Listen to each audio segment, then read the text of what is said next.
बिस्मिल्लाहिर्रहमानिर्रहीम, अस्सलाम वालेकुम। एक नए व्लॉग के साथ सोहेल रशीद आपसे मुखातिब। आज 25 जनवरी है और दिन है हफ्ते का। हफ्ते के रोज़ सुप्रीम कोर्ट ऑफ पाकिस्तान में समातें तो नहीं होती, लेकिन इंतज़ामी साइड पर कई चीज़ें तय की जाती हैं, कई अहम फैसले किए जाते हैं। समात सिर्फ बल्ला जब छीनना था पाकिस्तान तहरीक इंसाफ से तब हुई थी हफ्ते के रोज़। तो आज काज लिस्ट भी नहीं जारी होगी एक, लेकिन उससे पहले जो बड़ी खबर है वो अगेन जस्टिस सैयद मंसूर अली शाह का खत है।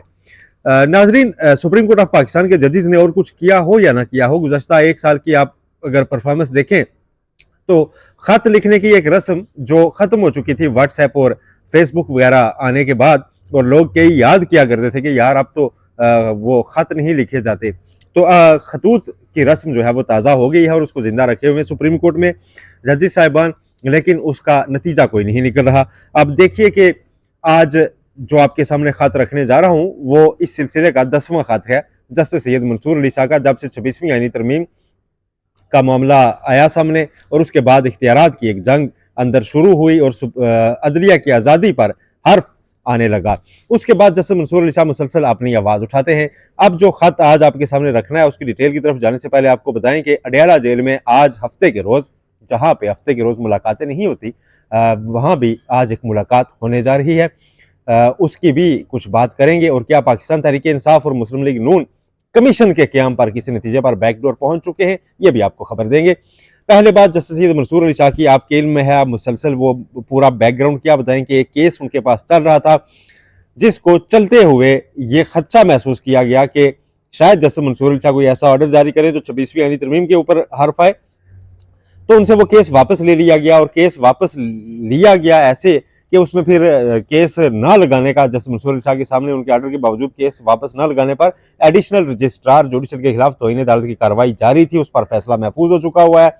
फैसला आने से पहले ही इंट्रा कोर्ट अपील पर बेंच बना है, 6 रुकनी बेंच, जो कल आपके सामने रखा था जस्टिस जमाल खान मंदोखेर की सरबराही में, जो बेंच समाअत करने जा रहा है पीर के रोज दिन 1 बजे। जस्टिस मंसूर अली शाह ने अब उस बेंच पर एतराज उठाया है और 2 सफ़ात पर मुश्तमिल एक नोट खत की सूरत में कमेटी के नाम भेज दिया है। उस कमेटी में उन्होंने जो एतराज उठाया वो एग्जैक्टली बताने से पहले जो उन्होंने पूरा सीक्वेंस बताया इवेंट का, वो आपके सामने रखना जरूरी है ताकि आपको कहानी अच्छे से समझ आए। 23 जनवरी के रोज जब सुप्रीम कोर्ट ऑफ पाकिस्तान की इस इमारत में जुडिशल कमीशन का इजलास हुआ, जिसमें सिंध हाई कोर्ट में 12 एडिशनल जजेस अपॉइंट किए गए, जस्टिस मंसूर अली शाह लिखते हैं कि उस इजलास के बाद चीफ जस्टिस जनाब याहिया अफरीदी ने अपने चैम्बर में, जहां पर जजेस बैठते हैं, अपना अपना चैम्बर होता है, अपने चैम्बर में एक गैर रस्मी इनफॉर्मल इजलास बुलाया प्रैक्टिस एंड प्रोसीजर एक्ट के तहत कायम जजेस की 3 रुकनी कमेटी का, जिसमें chief justice Yahya Afridi, justice Mansoor Ali Shah यानी 2 सीनियर तरीन जज और फिर आईनी बेंच के सरबरा जस्टिस अमीनुद्दीन खान शामिल होते हैं। इस गैर रस्मी इजलास में जस्टिस मंसूर अली शाह कहते हैं कि एजेंडा ये था कि जो इंट्रा कोर्ट अपील मेरे पास चलने वाले केस के खिलाफ दायर कर चुका है एडिशनल रजिस्ट्रार, उस पर बेंच तश्कील दिया जाए। तो जस्टिस मंसूर अली शाह ने कहा कि लिखा है अपने खत में कि मैंने तजवीज़ दी कि इस पर 5 रुकनी बेंच तश्कील दे दिया जाए, और 5 रुकनी बेंच किस पर मुश्तमिल हो, उसमें दोनों जो कमेटीज हैं, एक प्रैक्टिस एंड प्रोसीजर की सादा कमेटी, एक आईनी बेंचेस की कमेटी, इस कमेटी में शामिल अरकान के अलावा बाकी जजेस सीनियरिटी के लिहाज से शामिल हो जाएं। और इन 2 कमेटीज के जजेस क्यों इसमें शामिल ना हों, इसलिए शामिल ना हों कि एक कमेटी ने फैसला किया मुझसे केस वापस लेने का, जिसपे तौहीन अदालत का केस चला, दूसरी कमेटी ने उसको अपने पास फिक्स किया हुआ है 27 जनवरी को। तो ये दोनों कमेटियां तो एक तरह से जो केस हम सुन रहे हैं जुडिशल साइड पे कि इन्होंने तौहीन अदालत किया या क्या हुआ, ये तो उसमें फ्री के, तो वो अपने काज पे खुद जज नहीं बन सकते कि खुद बैठ के आप इंट्रा कोर्ट अपील में तय करें कि जी हमने गलत किया था या ठीक किया था, खुद नहीं हो सकता। बाकी जजेस इस पर आएंगे ताकि एक न्यूट्रल फोरम कंस्टिट्यूट हो और वो फैसला करे। तो इसलिए 5 रुकनी बेंच, लेकिन माइनस कमेटी अरकान बेंच हो, तो वो उन्होंने तजवीज़ किया। जस्टिस मंसूर अली शाह लिखते हैं कि इस पर चीफ जस्टिस याहिया अफरीदी ने मुझे कहा जी कि नहीं 5 भी क्या करने, मैं तो पसंद करूंगा कि 4 रुकनी बेंच बन जाए, बस वो सुन ले। इसके बाद इजलास खत्म हो गया और जस्टिस मंसूर अली शाह कहते हैं कि रात 9:33 पर मेरा व्हाट्सएप जो है एक मैसेज आता है, और मैसेज किसी और का नहीं, जस्टिस मंसूर अली शाह कहते हैं कि मेरे अपने सेक्रेटरी का था, और सेक्रेटरी ने यह लिखा हुआ था जी कि एक बेंच बन गया है 6 रुकनी, उस पर आपकी मंजूरी मांगी जा रही है। बेंच किस किस पर मुश्तमिल है जी? जस्टिस जमाल खान मंदोखेल है उसमें, जस्टिस मोहम्मद अली मजहर हैं, जस्टिस अतर मिनल्ला हैं, जस्टिस हसन अजहर रिजवी हैं, जस्टिस मसरत हिलाली हैं।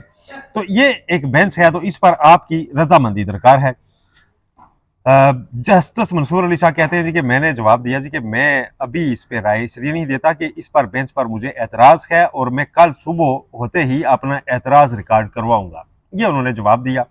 फिर वो आगे लिखते हैं जी कि लेकिन 9:33 पर यह कम्युनिकेशन होती है, फिर 10:28 पर एक और मैसेज आता है सेक्रेटरी साहब का, और उसमें वो लिखते हैं कि जी बेंच तो कंस्टिट्यूट हो गया है, दो आपसे हटकर जो बाकी दो मेंबरान हैं उन्होंने कसरत राय से 6 रुकनी बेंच ही कंस्टिट्यूट किया है और उसका रोस्टर जारी हो गया है। तो जस्टिस मंसूर अली शाह ने यह हवाला पूरा दिया और उसके बाद उन्होंने लिखा जी कि ये जो भी आपने किया है इस पर मैं अपना एतराज रिकॉर्ड करवाना चाहता हूं, और वो एतराज क्या है? वो एतराज है जस्टिस जमाल खान मंदोखेल और जस्टिस मोहम्मद अली मजहर के इस बेंच में शामिल होने का। जस्टिस मंसूर अली शाह लिखते हैं कि ये दोनों साहिबान आईनी बेंच की कमेटी के रुकन हैं और इन्होंने वो केस जिस पर हम केस चला रहे हैं कि तौहीन अदालत हुई है, हमसे वापस लिया नहीं जा सकता था, इन्होंने वो केस जो वापस लिया गया अपने आईनी बेंच के सामने फिक्स किया हुआ है। तो इन्होंने तो वो सारा काम किया है जिसको हम कोर्ट में बैठ के सुन रहे हैं और हमारे ऑर्डर के खिलाफ इंट्रा कोर्ट अपील आ रही है। तो जिन्होंने खुद ये किया है वो कैसे इसको अब इंट्रा कोर्ट अपील में सुनेंगे? लिहाजा इन दो मेंबरान को बेंच का हिस्सा नहीं होना चाहिए। कॉन्फ्लिक्ट ऑफ इंटरेस्ट है, मफादात का टकराव है। ये मफादात के टकराव वाले जजेस इसमें नहीं बैठ सकते कि खुद ही बैठ के देखें जी कि हमारा वो फैसला ठीक था या नहीं जैसे मंसूर है केस वापस लेने का। लिहाजा मेरा ये एतराज है और इस एतराज को आप रिकॉर्ड का हिस्सा बनाएं। अच्छा, ये तो हुई रुदाद उस खत की। अब इसमें एक बड़ा अहम पॉइंट जो मुझे चुभ रहा है, जो एक सवाल था कि क्या एक जारी केस पर, जो एक केस चल रहा हो, उस पर इंट्रा कोर्ट अपील दायर होकर इंटरटेन हो सकती है कंटेम्प्ट के केस में? इस पे कई लोग कह रहे थे जी कि नहीं हो सकती जब तक फैसला सामने ना आ जाए। अब जस्टिस मंसूर अली शाह ने दो मेंबरान पे एतराज तो किया, लेकिन एक चीज वो खत में मान रहे हैं कि वो इस काज के लिए बुलाई गई प्रैक्टिस एंड प्रोसीजर कमेटी का न सिर्फ हिस्सा बने बल्कि उन्होंने बेंच तश्कील देने से एग्री किया कि इतने रुकनी हो और उसमें कौन कौन हो, इस पे उनकी राय अलग जरूर थी। लेकिन जब बेंच कंस्टिट्यूट आप साथ होकर करवा रहे हैं, चले आप 5 रुकनी कह रहे थे, 5 रुकनी बन जाता तो इसका मतलब है आप कंसीड कर रहे हैं कि आपके पास जारी केस के ऊपर एक दूसरा बेंच बैठ सकता है। अभी आपका फैसला नहीं है और इंट्रा कोर्ट अपील पहले सुनी जा सकती है।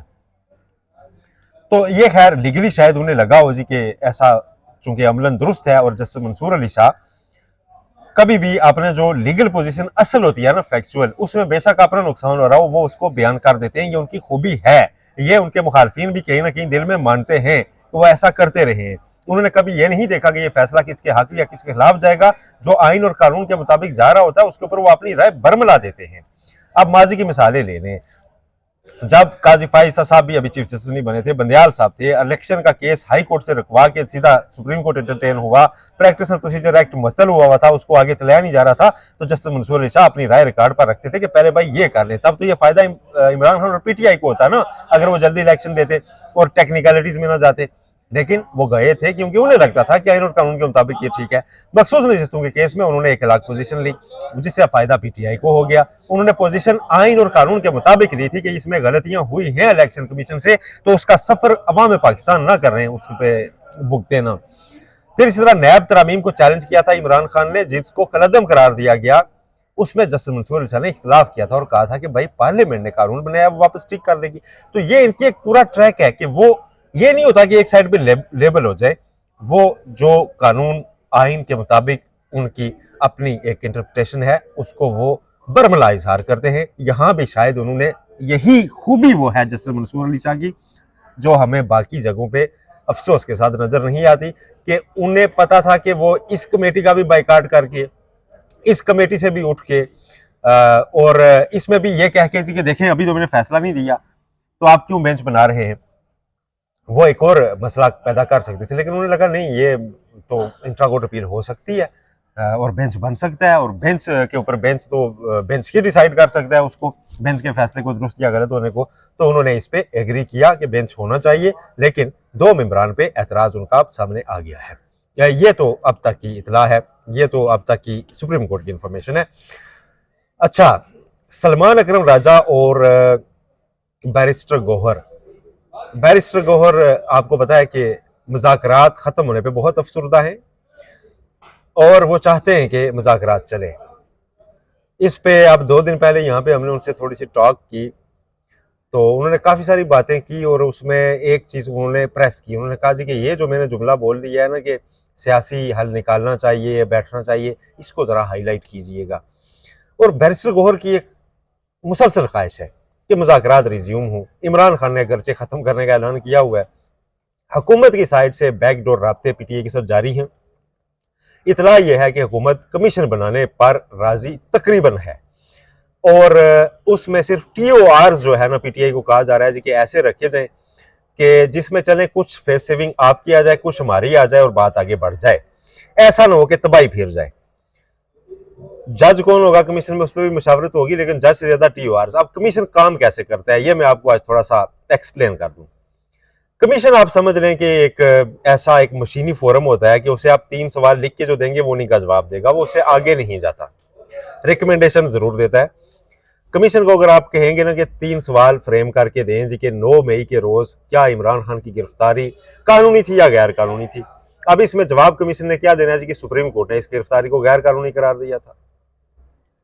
फिर हो जी कि क्या हाई कोर्ट के अंदर से गिरफ्तारी हो सकती थी या नहीं, तो कहा जाएगा जी कि नई अदालतें कहती है नहीं हो सकती।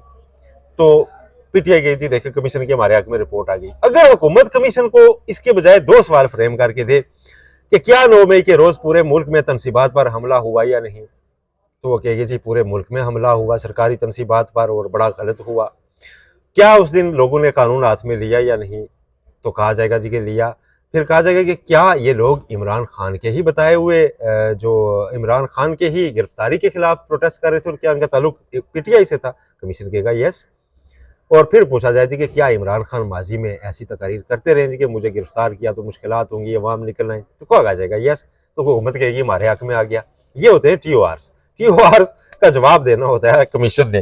तो लिहाजा दोनों मिलकर एक ऐसे बनाएंगे जिसके ऊपर बात आगे बढ़े। कमीशन बनाना कभी भी किसी के लिए मुश्किल नहीं होता, कमीशन के TORs ही मसला होता है, इख्तिलाफ TORs पर ही है। अच्छा, सलमान अकरम राजा अब ये सारी चीज़ें होने के बाद अडयाला जेल आज जा रहे हैं और इसका एतराफ़ उन्होंने खुद किया और आज हफ्ते का दिन है, अडयाला जेल में मुलाकात होगी। अमूमन हफ्ते का दिन मुलाकात का होता नहीं और सलमान अकरम राजा को भेजा जा रहा है। सलमान अकरम राजा ने आज ATC में पेश होने के बाद खुद कहा जी कि मैं आज अडयाला जेल जा रहा हूँ और वहाँ पे मुलाकात होगी और वहाँ से फ्रेश डायरेक्शंस लेकर आऊँगा। तो ये सूरत हाल इस वक्त जो है वो चल रही है। मज़ीद इसमें शाम तक क्या चीज़ें निकल कर के सामने आती हैं वो भी आपके सामने रखेंगे और फिर अगर कोई काज लिस्ट आती है कि जैसे मंसूर शाह अपना फैसला मंडे को सुनाते हैं या नहीं, ये भी आपको बताएंगे। एक चीज़ और, मंडे के लिए खसूसी इंतजाम 26वीं आईनी तरमीम के लिए किए गए हैं कि उसमें कौन कौन कोर्ट आएगा कौन नहीं। हमें खसूसी पास जारी किए जाएंगे, जिनके पास खसूसी पास नहीं होगा उनको कहा गया कि नहीं, सिर्फ वकला जो मुतलका है जिन्होंने दरखास्तें दायर की, ऐसा नहीं कि पूरे मुल्क के वकला आगे कमरा अदालत में बैठे, जिन्होंने दरखास्तें दायर की उनके वकला और मीडिया के जो रेगुलर हम यहाँ पे beat reporters press association of supreme court से वाबस्ता है उनको पासिस जारी किए जाएंगे। बाकी लोग ऑडियो लिंक पर बाकी वकला और बाकी सहाफ़ी कमरा अदालत नंबर 6 और 7 में सुन सकेंगे, जबकि कोर्ट जो कन्वीन होगी 9:30 बजे आईनी बेंच जो 26वीं आईनी तरमीम का केस सुनेगा वो कमरा अदालत नंबर 2 में होगी और सिक्योरिटी के इंतहाई सख्त इंतजाम एलामिया जारी कर दिया गया है। मजीद अपडेट्स आप तक पहुँचाएंगे। अपना बहुत ख्याल रखिएगा, चैनल को सब्सक्राइब करना मत भूलिए। अल्लाह हाफिज़।